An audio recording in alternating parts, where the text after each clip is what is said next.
Holy shit, what a Saturday we just had, right? A lot of people probably just thinking, oh, it's just Saturday. No one really wins or loses on Saturday. But if you were playing Showdown, there was a lot riding on those every last shot all the way to the 18th. If you don't know, there was some really good sweats going on. I've been really fortunate going to the Fantasy Golf World Championship and among other things, meeting some of the highest level players in DFS. Some of them are real life friends. Some of them are Twitter friends. And two of those guys today, both friends of the show, both needed Scotty Scheffler to not bogey 17 to win a GPP. And what did Scotty Scheffler do? He definitely bogeyed 17. So now you got to go birdie 18, and he pulls his approach wide. No chance he's going to make it, except, oh wait, he's Scotty Scheffler on a Magic Beans run. He dropped, what was it, like a 30, 35 footer in. My man Alex K, 14, won. He won a single entry. I think he had it in 4 different single entries, cleaned up on that, and then Jesse, downside of me on Twitter, he won the big $50,000 one with that birdie, which is amazing because if you don't know in those things, second place was $10,000. So it was literally a $40,000 birdie for him. Big shout out to him. If you don't know, these guys, they're both friends of the show. They both watch, but they're probably two of the sharpest dudes you'll ever meet. They're probably not watching this for picks, but they are top of the line as far as DFS goes. And if you're wanting some good follows on Twitter and know what some of the top players are doing, you should definitely follow them. I give them a shout out on Twitter, so you should have no problem going to find those guys. So big shout out to those guys. I had a good day at Showdown myself, kind of broke even, had a really good core. Just, I had 6 guys that could have been the optimal lineup, could have won first place, but you can only make so many different iterations. I only did 50 lineups. So, I had a bunch of lineups in the top 500, just didn't have any that were the nuts today. And that's okay. You don't have to win every time. I went on a whole tangent yesterday about if I'm just breaking even, I'm great. And today I gave myself a lot of bullets with a lot of chances that were up near the top of the leaderboard. None of them paid off today, but maybe we'll get them tomorrow. I love the process, so who really gives a shit? All right, let's move on tonight, because tonight I have a dream, folks. I have a dream to finally make one of these episodes in under 20 minutes. I have not done it yet. I always say I'm going to do it, and I never do it, and I feel like it's because I blabbed too long. So my dream tonight is to get this done in 20 minutes. I'm going to try to do it. I'm going to start trying to make these under 20 minutes so they're a nice, easy watch for you. Get to the information, get you moving along. If you're going to say some shit about my beard, yeah, I cut it off. Were you watching golf on TV today? That's in Fort Worth, Texas. It's balls hot down there. Do those guys look hot to you? They looked hot to me. And so if it's hot in Fort Worth, you know it's hot where I live. So I cut off my beard because I'm tired of being hot as balls all the time. Deal with it. Yeah, I look like 10 years younger, but, whatever. I don't look as mean, that's for sure. All right.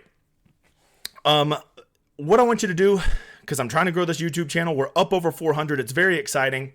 Please go like my videos. If you're watching this and you're getting some good information, just go drop a like. Make sure you're subscribed to the channel. Over half the people watching this still aren't subscribed to my channel. What are you doing? Why are you doing this to me? I know you're watching. I know you're getting good information because you keep coming back. I have a crazy return viewer rate, and I need comments. But I don't want you to just go leave some stupid shit. I'm actually going to prompt you. At the end of this show, I'm going to give you my one must play and must fade for Sunday round 4 Showdown tomorrow. So if you would, in the comments, go leave for me what you think is your personal must play tomorrow for round 4 Showdown and your must fade. And we'll kind of see if we're on the same page. And don't steal mine. Unless that was already what you were thinking, then whatever. New schedule moving forward. I talked about it yesterday. I'm just going to keep talking about it so I don't have to keep answering this on Twitter every day. Every Friday night around 7 to 7:30 Central Standard Time, I will put out a recorded video for round 3 on Friday night and round 4 on Saturday night Showdown. And then Wednesday night, I'm going to be doing a live stream, however long it takes, 45 minutes to an hour, going over week long. Talking about all the things we need to know, maybe some round 1 Showdown stuff if we see an edge, and most importantly, answering Q&A, because it's getting a little heavy answering it all on Twitter, so we could just use that stream as a great time to answer that. So that's the schedule moving forward. I'm a consistent mofo, so you can count on that to happen. Okay, one item of business. If you didn't watch yesterday, Cut Sweats, I'm a big fan of this website, and Nelson Adcock, the guy that runs it, was cool enough to make a promo for me that you can get half off of your first month membership for just putting in the promo code DEGEN75, DEGEN75, all lowercase. Make sure it's lowercase, so those promo codes are very sensitive. And what I want to show you is I already showed you yesterday how it kind of shows you your exposures to players, how many guys you have in your 6 of 6s, so you kind of know who's the most important for you to do well, how your 6 of 6s are doing versus everybody else. If you want to go look at a contest, today we're going to go look at the $200 single entry because I got a pretty live one in that. It shows you the 6 of 6 ownership. So who do I really need to fuck off tomorrow? Jordan Spieth. There's only about 100 6 of 6s in the $200 showdown, and 39 of those, basically 39% of the 100 that have it, have Jordan Spieth. So Jordan Spieth, let's see a 76 one time tomorrow. Jordan, what do you say, big guy? So it shows you all that stuff. But now tonight, my man Nelson ran the simulations a little bit early for this one contest so I could show you what I personally think is the coolest feature. And let's be clear, I'm not a sponsor. I'm not getting paid for this. I just have gotten about 5 or 6 people onto this website and they're like, holy shit, this is so much cooler than I ever thought. I thought it just was how many people made or missed the cut. But it's a lot more than that. Let me show you the coolest thing.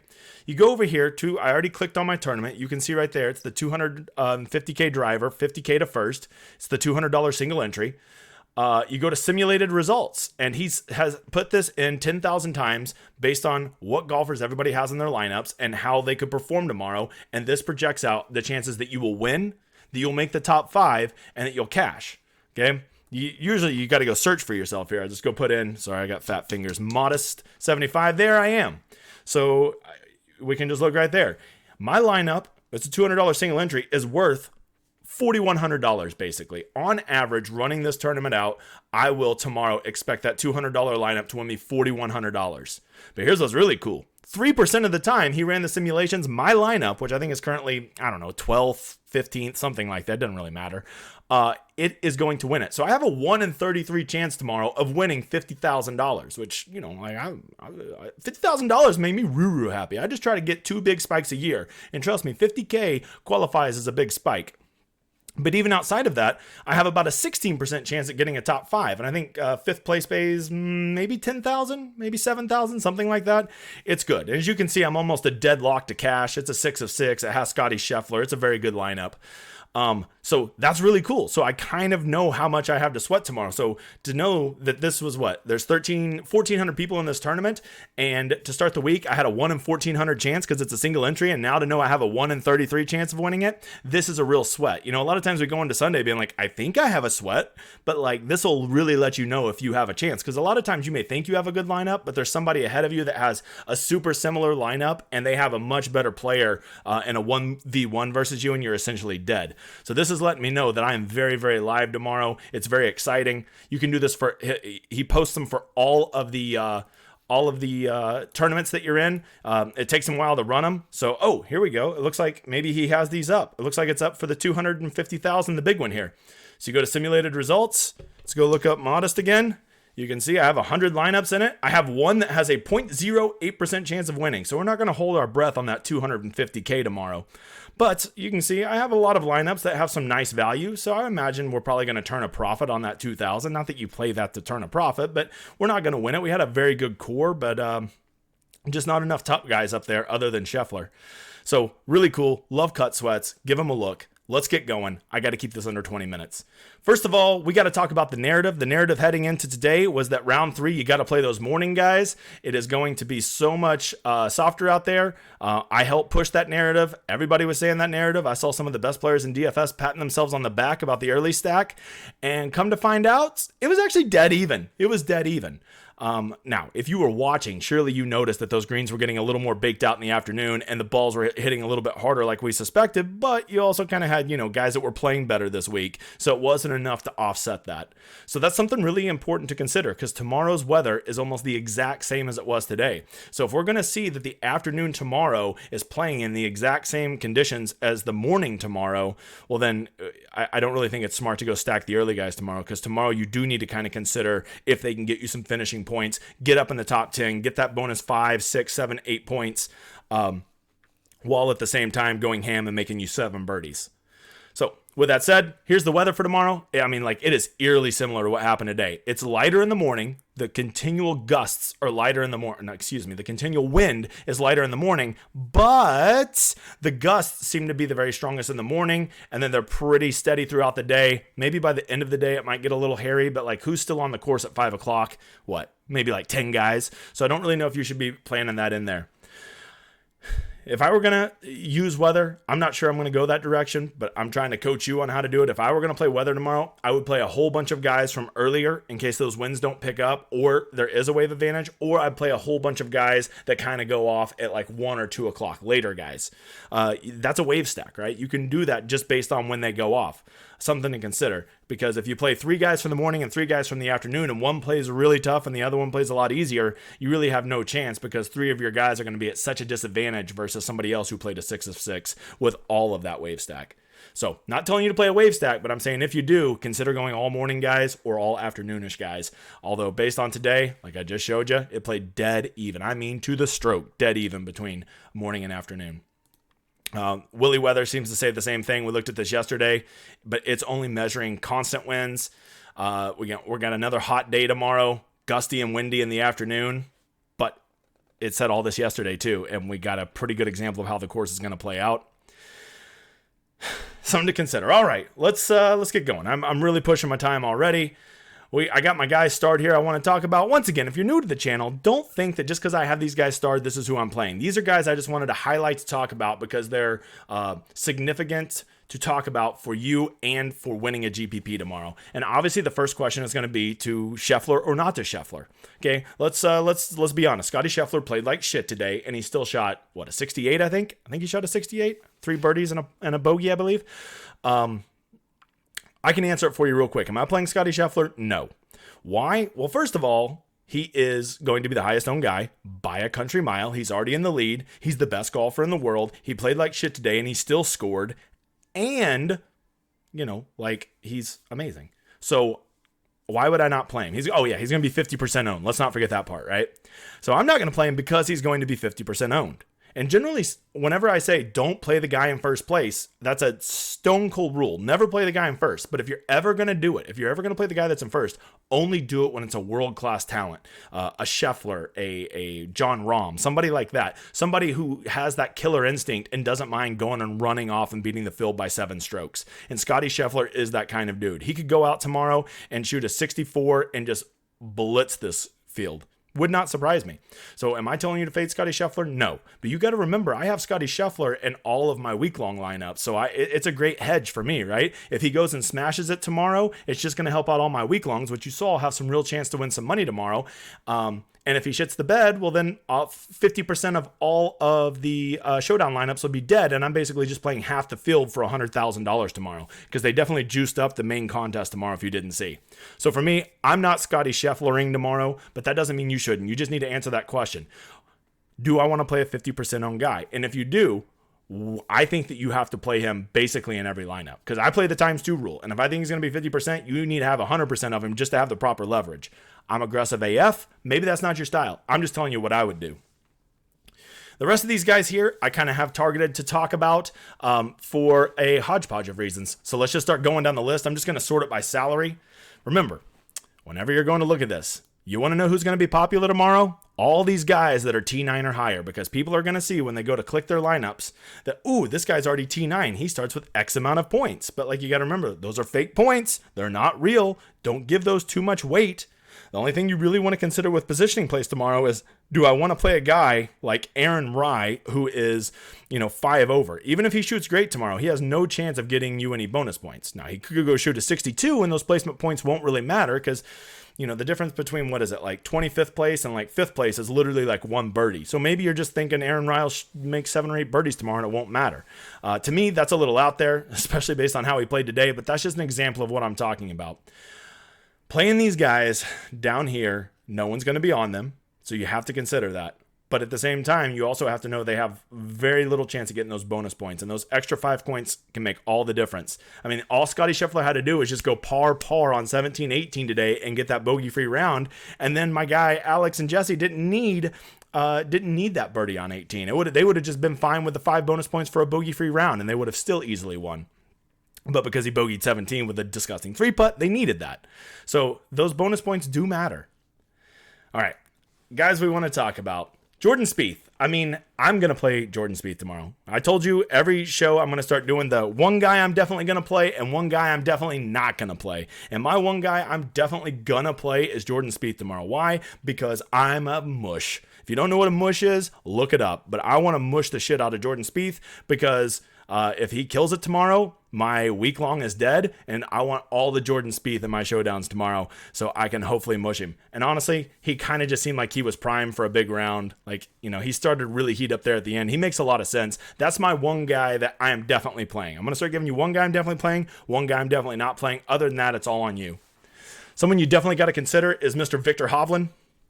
You know, it just didn't seem like he could get anything going today. Let's go sort by round 3 here, because I think round 3 is probably more important than the full week-long stats right now, because we almost know exactly what the conditions are going to be tomorrow, and they're going to be, it appears to be a mirror of what we saw today.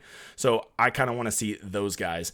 And Mr. Hovland just could not get anything going today, and he's a world-class player, and because he fell down to 24th and people saw him continuously missing putts, and he's very chalky and week-long, so they're going to be pissed that he's killing their week-long, you're going to get incredible discount. And Viktor Hovland still has top 5 upside tomorrow. I mean, he could easily go shoot 5 or 6 under and could still backdoor top 5 because these guys are really bunched up tight. So Viktor Hovland, something to definitely consider. If you want a world-class talent, although he might be a delicate little butterfly, Collin Morikawa will come in at maybe 3 or 4% ownership. So you got to consider playing him, which I'm so glad I said that because I totally forgot to talk about something. What the fuck happened with ownership today? Collin Morikawa was 30% owned, the most highest owned guy of everybody. And you're a fool if you don't stop and ask yourself, why were we so wrong on ownership? I was wrong. Nobody projected Collin Morikawa, who was way back in 50-something place, to be the highest owned guy. Why was that? And I think that shows a couple things. First of all, people knew that the pricing was super soft. So it was so easy to get Morikawa and 2 or 3 other guys into your pricing. There's just hardly anybody over 10,000 and people love to spend their salary. So it's super easy to get him in there. They saw that he was ball striking the hell out of it because I've been to tout sites and what they always say is, oh, this guy is ball striking and he's not making any putts. He has a smash play tomorrow. That's what everybody says. So he checked that narrative. He was on the soft side of the weather draw. And he's Collin Morikawa. Everybody knows that name. So in hindsight, maybe I shouldn't have been as surprised as people are savvying up to Showdown, and especially Saturday Showdown, where it doesn't matter where they start because placement points don't matter. So I wouldn't freak out so much about us being so off on Morikawa's ownership, because tomorrow ain't nobody going to be on him. The pricing is not as soft for Sunday. Morikawa is 9,900, so he's more expensive, and he's starting so down there that I don't think anybody's going to be interested in him. So if you want a world-class player, if you want to be real aggressive, that's a world-class player. You could have it. Probably, I would be shocked if he's over 4%. Sungjae Im and Sam Burns, they're the right price. They're in that perfect Goldilocks position. They're 17 and 24 right now. They can go skyrocketing up. They both played great today. But you know what that tells me? That tells me they're going to be chalky. So you need to ask yourself, do you want to play Sungjae Im and Sam Burns chalk? Because they're going to be relatively popular. They'll definitely both be over 15%. And for me, that's a little bit on the chalky side. And you know how I feel. People love to overreact to a good round. And I feel like if you play Sungjae Im 20% ownership tomorrow or Sam Burns 20% ownership tomorrow, you're basically paying a ownership premium for what they did today. And I don't know if that's the best thing to do. Sure, these are great players and they have 2 great rounds in a row in them. But generally speaking, in Showdown, just kind of play the guy who had a shitty round and fade the guy who had a great round, and you'd be amazed how much that works out for you. Not because these guys can't put 2 good rounds together, but simply because you're getting such an ownership discount. I mean, Webb Simpson played like hot garbage today. He's in my week-long lineup. I was watching every shot. It was tough. It was real tough. So Webb Simpson, nobody will be on tomorrow. He played like shit today. Why would anybody play Webb Simpson? He's starting further back, but like, you're going to get him at 1/3 the ownership. I'm not telling you to play Webb Simpson. I'm simply asking a question. Because he played bad today, does that mean that Webb Simpson's going to play bad tomorrow? I don't necessarily think so. I'm not going to play him, but that's because I already got that week-long hedge against him, right? Some other guys, man, I was all over Davis Riley today. He was the only guy up high that I really put, I think, maybe in about 40% of my lineups. And he just, man, he doesn't seem to do anything well. He's the jack of all trades, the master of none. He just, his sum is greater than his parts. And he just always seems to kind of put it together. I'm kind of becoming a big fan of this guy. I think at that price tag, he's going to kind of get overlooked because there's just such bigger world-class names around him. $9,200 is kind of a premium for Davis Riley, who is normally like a $6,800 guy on DraftKings, right? However, the fact that he's in the top 10 might drive a couple people to him, but I just can't see people wanting to pay for a 92 Davis Riley, especially if they're already stuffing a 10-7 Scheffler in their lineup, and we know that at least 50% of people are going to do that. Patrick Reed, it's simple. Bounce back, man. He played like garbage today, but he kept it together, and he's still fifth. So this is probably one of the few guys in the top 10 you can get at an ownership discount because he looked like hot garbage today. And you're getting Patrick Reed, who we know has stones, who we know is a bulldog, and we know can win. Patrick Reed, to me, makes a lot of sense for a great bounce back play tomorrow. Simply because people are going to say, oh, he played terrible today. He lost shots total. That doesn't matter, man. It's Patrick Reed. He can get it together. So I think Patrick Reed's a sneaky good play. My opinion. Do whatever you want, big guy. Bez, I was watching him a lot today. Here's a general rule. When his approach is positive, you want to play him because the dude can putt it really well. And Bez is just right there in that perfect zone, 8,100. That's not going to be a price that people love. He's in 12th place, so I think he'll be a little bit off people's radars on being an auto play because he's top 10. And he's just right there where he could easily move up and like rally and get second place. And if he goes ham tomorrow, he's got second place in him. You want a complete punt? A complete punt? These are just things to consider. CT Pan. Look at that shot gained approach. Okay. Mr. Pan was killing it on approach today. And I'm forgetting. I know I'm bouncing all over the place tonight, but I'm trying to hurry. Don't forget to go sort by round 4 scoring. And by the way, if you're like, hey, I don't have Fantasy National, I can't do all this stuff you tell me. Guys, you know me. I don't love Fantasy National at all. I just use it because I'm comfortable with it. Go over here to Data Golf and go to live tournament stats, and all of this stuff is free. You don't have to pay a cent for it. So you can look up all this stuff I'm looking up, research your own numbers, come up with what you like. So who scores really well on round 4s that are kind of cheap? Of course the good players do, right? But Smotherman, Alex Smalley, Hubbard, these are some names. David Lipsky, like these guys over their last 12 round 4s, which is a pretty good large sample size. That's probably all of 2022 and part of 2021. They have shown that they like to go score on round 4s. And there is a mentality to that because like they're going to be pin stocking. They don't care. They're going for it. So Mark Hubbard, maybe a sneaky little play tomorrow. Absolute punt. He's an absolute punt. And at 7,400, he's not going to fit very nicely into people's lineups. So Mark Hubbard is a guy that, don't let me lie to you. I'm pretty sure Mark Hubbard, 7,400. Yeah, he gained strokes on approach today, and he can always roll the rock. Sneaky play tomorrow. He's going to be expensive. He has no chance at getting you a top 10, so he won't get you those valuable placement points, but he just needs one birdie to cancel those out. So, Mark Hubbard, perhaps a sneaky play. I don't know. Maybe he's too far back for you. Who are some other guys here? Dumpy Bo. You know I got a soft spot for Dumpy Bo. He looked terrible today.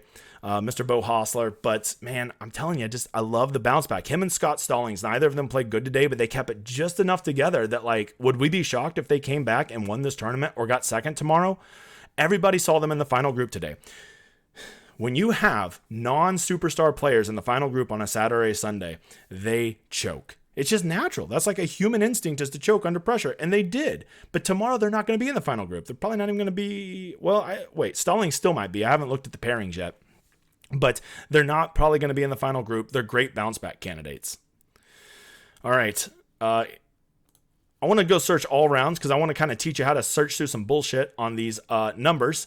A lot of people will go over here and say, oh my God, Lucas Glover is picking up 6.5 shots ball striking and he's in 20th place. I got to play him. Let me tell you, his strokes game, ball striking were amazing yesterday and I didn't play him. You know why? Because that's what Lucas Glover does. He ball strikes and he can't chip or putt.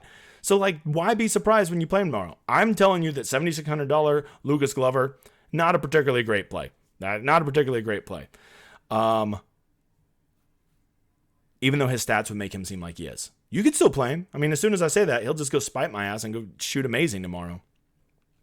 I already talked about Smotherman and Smalley. They both are good round 4 scorers. They're right there in that Goldilocks zone of guys that could easily charge up, get you a bunch of birdies, and backdoor you some placement points. They kind of check the boxes. I'm not going to be playing Tigala because he's in my week long, and if he kills it tomorrow, I would play him, but he's going to be chalky. He's 6,700. He played great today, and people love guys who are a talent like Tagala is, who are coming off of a hot round and who are cheap so they can go put with Scheffler and M and Burns. You could probably get all three of those guys in a lineup if you're willing to play Tagala. And if you do that, I just don't want to eat that Tagala chalk. I would bet he's at least 12 to 18% tomorrow. That's way too high for me. I can find some pivots down there, especially because I already have that hedge on him in week long. And then another guy to be careful with, Adam Svensson, is playing really great this week, but his number one thing he's picking up strokes in is putting. If you've watched Adam Svensson putt, it's not pretty. So those are some things to consider. There's a lot of guys on here. Go through and look at all these guys. Go look at their stats. Look at their all around. Look at their round 3. See who's killing it on approach. See who's shitting the bed around the greens. Because a lot of times that's a place where, oh man, Victor Hovland's destroying it around the greens. Well, yeah, he's better on the greens. But if he plays really well tomorrow, that won't matter because he'll have 17 of 18 greens in regulation. He'll have a birdie putt every time. So I don't give a shit about his around the greens. So I guess in conclusion, the one guy that I am definitely playing tomorrow is Spieth. I already told you that because I want to mush him. I think he's perfect, and he'll just go kill it because he's Team Magic Beans. The one guy I'm definitely not playing, which is kind of cheating because he's in my week long, I'm definitely not playing Scotty Scheffler. But even if he wasn't in my week long, I still wouldn't play him because I have a chance to block out 50% of the field. And what is the GPP tomorrow? I'll probably have 17, 20,000 people in it, something like that. If I can knock out half of those by just hoping one guy has an average or below average day, I'm going to do that every time. It's really aggressive, especially with a guy like Scotty Scheffler, who I just keep talking about being the greatest player in the world. So, do that at your own risk. I have a very high risk threshold. I don't really care if I go 0 for 50 tomorrow. So, so be it. Once again, in the comments, go tell me who your guy that you're going to definitely play tomorrow, who you're definitely going to fade tomorrow for round 4 showdown. Remember, I will be back Wednesday night for a live stream for the Memorial. We'll be talking about week long. We will be talking about round 1 showdown, and I'll be doing any Q&A over anything you have, assuming it's, mostly appropriate. Go get some people to subscribe to this channel. We're almost to 500. If we get to 500, some great mathematicians said that's half of 1,000. If I get to 1,000 by the Open Championship, I get a lot of money. Oh yeah, and I'm going to do a giveaway for the US Open. I'm still trying to work it out if I can split a lineup with somebody. I thought it'd be cool if I built a lineup with somebody who wins the drawing. I don't know. It sounds like some fun shit that DraftKings would have a problem with. So I got to get that okayed first, but definitely doing a giveaway either way. I appreciate you guys stopping in and listening. We will be back Wednesday night. I got to go walk my dogs. Then I got to make some lineups. Thank you for hanging out with me. Let's go win some money tomorrow. We'll see you guys next time.